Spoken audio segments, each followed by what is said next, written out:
Strength को बहुत ज्यादा बढ़ा लिया था। अब ये देखकर सब बहुत ज्यादा हैरान होते हैं। वही फुहाओ कहता है तुम्हारी स्ट्रेंथ बढ़ गई है, जाहिर है तुमने लुआओ को कैसे हराया होगा इस अनसस्टेनेबल और हानिकारक तरीके से। यही तुम्हारा ट्रैप कार्ड है जिसके दम पर तुम इतना ज्यादा उछल रहे हो। अब श्यामन फौरन अपनी स्वॉर्ड से तेजी से फुहाओ के ऊपर अटैक करने के लिए जाता है। इधर फुहाओ बहुत ही ज्यादा कॉन्फिडेंट लग रहा होता है, यानी फुहाओ भी बहुत ही ज्यादा स्ट्रॉन्ग था। फुहाओ कहता है आज मैं तुम्हें बताऊंगा कि real fighting spirit power house क्या होती है। अब ये बोलकर फुहाओ अपनी स्पीयर बाहर निकाल लेता है जो कि एक त्रिशूल जैसी लग रही होती है। अब फुहाओ अपने स्पीयर से शियावेन के ऊपर अटैक करने के लिए बढ़ता है। अब शियावेन जंप करके अपनी स्वॉर्ड से फुहाओ के ऊपर अटैक करता है और फुहाओ भी अपनी स्पीयर से शियावेन के अटैक को डिफेंस करता है और इस क्लास से वहाँ बहुत तेज ऑरा निकलता है जिससे दोनों पीछे हो जाते हैं। और फिर फुहाओ दोबारा से शियावेन के ऊपर अटैक करता है और दोनों में जबरदस्त फाइट हो रही होती है और दोनों एक दूसरे को बराबर की टक्कर दे रहे होते हैं। अब फुहाओ की फाइटिंग स्किल देखकर साफ लग रहा था कि फुहाओ कमजोर अपोनेंट नहीं है, उसकी स्ट्रेंथ बहुत ही ज्यादा है। इसलिए नाओमी भी शियावेन के लिए परेशान होने लगती है और वो कहती है क्या शियावेन फुहाओ को हरा पाएगा। तो फुहाओ कहता है कुछ कह नहीं सकते हैं, मुझे तो कुछ दिख ही नहीं रहा है। इधर फुहाओ और शियावेन जंप करके एक दूसरे के ऊपर अटैक करते हैं, फाइट कर रहे होते हैं कि तभी दोनों फिर से पीछे हो जाते हैं। अब फुहाओ को और भी ज्यादा गुस्सा आ जाता है और वो अपनी पावर से शियावेन के ऊपर अटैक करता है, लेकिन शियावेन भी उसे जबरदस्त टक्कर दे रहा होता है और सब बहुत ही हैरान रह जाते हैं और सभी बहुत ही हैरानी से दोनों को फाइट करते हुए देख रहे होते हैं। फुहाओ से फाइट करते हुए शियावेन को भी समझ आ गया था कि फुहाओ बहुत ही ज्यादा स्ट्रॉन्ग है, कुछ टाइम तो वो फुहाओ से मुकाबला कर सकता है। लेकिन शियावेन की किंगलैंड हेवनली फायर के इफेक्ट के खत्म होने के बाद शियावेन को फुहाओ से फाइट कर पाना बहुत ज्यादा मुश्किल हो जाएगा। तभी फुहाओ अपनी पावर्स को यूज करने लगता है।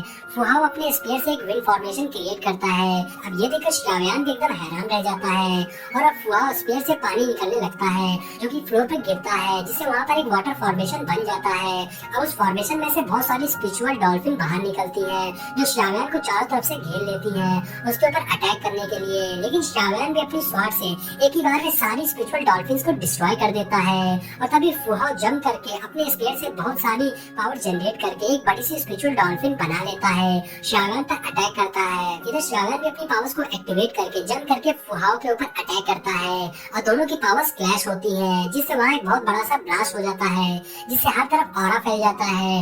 और फिर हम देखते हैं फुहाओ शियावेन की स्वॉर्ड पर अपने स्पीयर को रखकर शियावेन को नीचे ढकेलते हुए जमीन पर ले आता है और फुहाओ ने अपनी पूरी ताकत लगा रखी थी। वहीं शियावेन किसी तरह फुहाओ को रोक रहा होता है। ये देखकर सभी लोग शियावेन के लिए परेशान होने लगते हैं कि फुहाओ शियावेन पर भारी पड़ रहा है और इधर शियावेन भी सोचता है कि अब उसे इस फाइट को खत्म करना होगा। और फिर शियावेन लिंगर ब्रोकन गोल्ड सॉन्ग टेक्निक का यूज करते हुए रोर करता है जिससे शियावेन के अंदर से एक सुपरसोनिक वेव निकलती है और वो वेव बहुत ही ज्यादा स्ट्रॉन्ग थी जिससे फुहाओ के साथ उसके पीछे खड़ी व्हाइट गैंग को भी पेन होने लगता है और वो सब अपने कान को बंद करने लगते हैं। और इधर फुहाओ की हालत बहुत ही ज्यादा खराब हो जाती है और वो बेसुध हो जाता है। और जब तक फुहाओ को होश आता है सामने शियावेन जंप करके फुहाओ पर ऑक्टापुल कोलैप्स टेक्निक से अटैक कर देता है। शियावेन का अटैक बहुत ही ज्यादा पावरफुल था और वो उठता हुआ पीछे जाकर गिरता है और फाइट हार जाता है। अब ये देखकर सभी शॉक रह जाते हैं तो शियावेन की टीम के सारे बंदे बहुत ही ज्यादा खुश हो जाते हैं और अब शियावेन के लिए चीयर करने लगते हैं। इधर शियावेन हागुसन और व्हाइट गैंग को धमकाते हुए कहता है फुहाओ हार गया है और हमारी बैट को याद रखना, तो चुपचाप यहाँ से चले जाओ।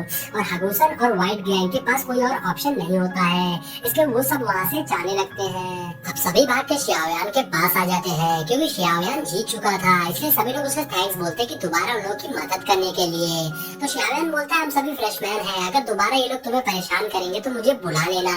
अब इस बात पे जैंग कहता है हमारे बहुत सारे लोग जो फ्रेशमैन थे उन्हें फायर एनर्जी के लिए मार दिया गया है और मैं इन सबसे बहुत परेशान हो गया हूँ, वो सब दोबारा आएंगे हमारी गलती ढूंढेंगे। तो वहाँ बोलता है हम हर चीज के लिए शियावेन पर डिपेंड नहीं हो सकते हैं, ये सही नहीं होगा।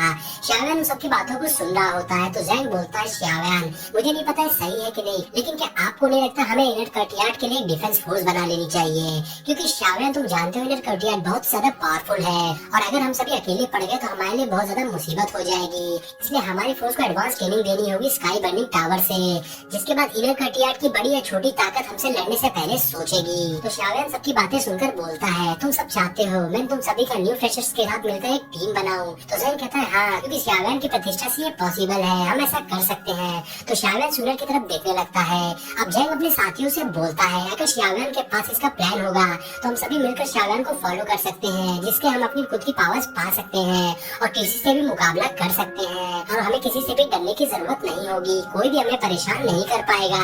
अब सभी स्टूडेंट मान जाते हैं क्योंकि उन लोगों को लगता है कि शावन अगर इस फोर्स को लीड करेगा तो उनकी हिम्मत बढ़ जाएगी और सभी शावन का साथ देने के तैयार हो जाते हैं। और उसमें से दूसरा बंदा बोलता है उस वैसे भी व्हाइट गैंग हमें पसंद नहीं करती है, वो दोबारा हमसे बदला लेने के लिए जरूर आएंगे, इसलिए हमें खुद मुकाबले के लिए तैयार होना होगा। अब जैंग शावन से बोलता है सभी तुम्हारा साथ देने को तैयार हो गए हैं। तभी शूरा भी शावन से बोलती है हमें एक फोर्स बना लेनी चाहिए सबको प्रोटेक्ट करने के लिए। अगर शावन को कोई प्रॉब्लम होगी तो मैं और नौमी इसे मैनेज करेंगे। अब इस बात पे नौमी भी मान जाती है कि सब साथ में रहेंगे तो बिल्कुल सेफ रहेंगे और सभी से मुकाबला कर सकते हैं, और इससे वो भी एग्री करता है। अब शावन भी मान जाता है और बोलता है अगर तुम सब लोग मुझ पर इतना ट्रस्ट करते हो तो मैं सभी के साथ मिलकर इनर कटियार के अगेंस्ट एक फोर्स खड़े करूंगा और उसमें मैं भी तुम लोग को ज्वाइन करूंगा।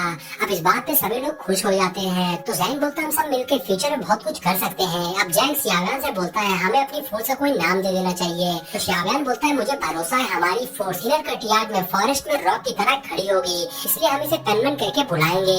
सभी लोग बोलने लगते हैं हमारी एक नई फोर्स हो गई पेनमैन, और सभी लोग अपनी फोर्स के नाम पर नारा लगाने लगते हैं। कि तभी शावन बोलता है आज जो व्हाइट गैंग के साथ हुआ है व्हाइट गैंग उसे इग्नोर नहीं करेगा, वो 6 महीनों के बाद हमसे रिवेंज लेने के लिए जरूर आएगा। तो इतने दिनों में हमें अपनी स्ट्रेंथ को बढ़ानी होगी ताकि अगर वो हमसे लड़ने के लिए आए तो हम उनका मुकाबला कर सके। और कल से हम ट्रेनिंग शुरू करेंगे। अब सभी लोग स्काई बर्निंग टावर में एंटर करने के लिए प्रैक्टिस करेंगे। अब सभी लोग तैयार हो जाते हैं और सीन चेंज हो जाता है और हम व्हाइट गैंग को देखते हैं जहाँ फुआ अपने सीनियर से बोलता है मैं आज तक इतनी बुरी तरह से नहीं हारा हूँ, उस लड़के में बहुत ज्यादा स्ट्रेंथ है, उसके अंदर से एक वेव निकलती है। और फुआ को बहुत गुस्सा आता है और बोलता है शावन नाली का कीड़ा है, वो शेमलेस है। और फिर तभी वहाँ खड़ा एक बंदा बोलता है मैंने सुना उन सभी ने मिलकर अपनी एक खुद की फोर्स बना ली है और वो सभी हमसे अब नहीं डरते हैं। अब फुआ खड़ा होकर यूलिंग से कहता है तुम्हें उसे मदद चखाना ही होगा। तो यूलिंग फुआ को मारकर नीचे गिरा देता और कहता है तुम्हारे लिए इतनी इंसल्ट काफी नहीं है।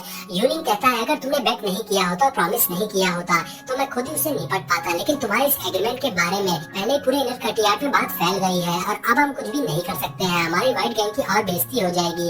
तो अबूसन यूलिंग के पास आकर उसे कहता है तो क्या आप सच में और शावन और उसकी टीम को 6 महीने का वक्त देंगे, वो तो इससे और भी ज्यादा पावरफुल हो जाएंगे। तो यूलिंग कहता है 6 मंथ में वो सब कुछ खास स्ट्रॉन्ग नहीं हो पाएंगे और जब राइट टाइम आएगा तो मैं खुद शावन से हिसाब बराबर करूंगा। और इसी के साथ ये एपिसोड यहीं पर एंड हो जाता है।